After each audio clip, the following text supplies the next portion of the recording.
That the economy is showing some signs of recovery, redevelopment plans are being talked about again for some old buildings around Rhode Island. Just last Friday, plans for apartments and a nature walk were announced for the old Lippett Mill building at the West Warwick-Coventry border.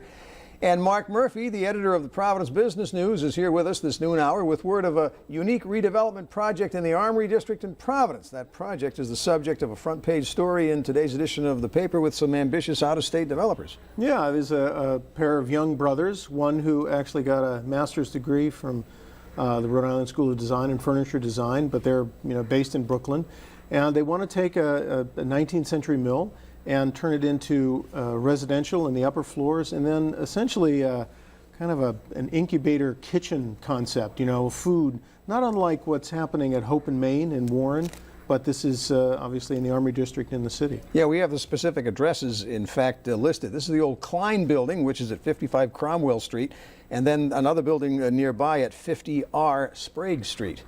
Yeah, and there's some commercial success there right now. There's the Virginia Spanish Peanut Company, I think, and a Stern Tool Company, I think is the name of it. So they're looking, but around it is residential. This is sort of the old model, right? You have mills and you have homes around it. So the idea is to really sort of lift the economic fortunes of the neighborhood itself as well, and get people from the area employed in the cuisine part of the project. And this is an interesting $6.5 million project on our list, and it's got an interesting name, Rooms and Works, and there's a reference in your article to an armory kitchen kind of operation. Well, that's the idea. That's the sort of the first floor is the idea. They're incubator space, maybe pop-up restaurants, a group kitchen, test kitchens where people can test out ideas. I mean, they've been in contact with Johnson & Wales University. They want to try to encourage students there to use it.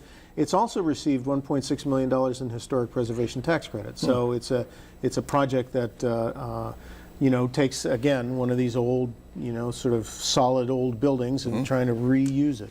Well, it's interesting and it's encouraging that the economy has improved enough that people are thinking about this kind of stuff again, because as we know for the last few years, a lot of these projects have been either canceled or just not even conceived. Well, some of it is coming back to what it had been before, which is that Providence is a lot less costly than New York. I mean, if they're based in Brooklyn, you don't have any cheap space anywhere in New York City. So I think that the idea is that it's affordable, but it also plays off of Rhode Island's growing reputation as a city of culinary experimentation and innovation. And there's much more about it in today's Providence Business News front page. And Mark Murphy, we thank you for joining us. Thank you, Frank.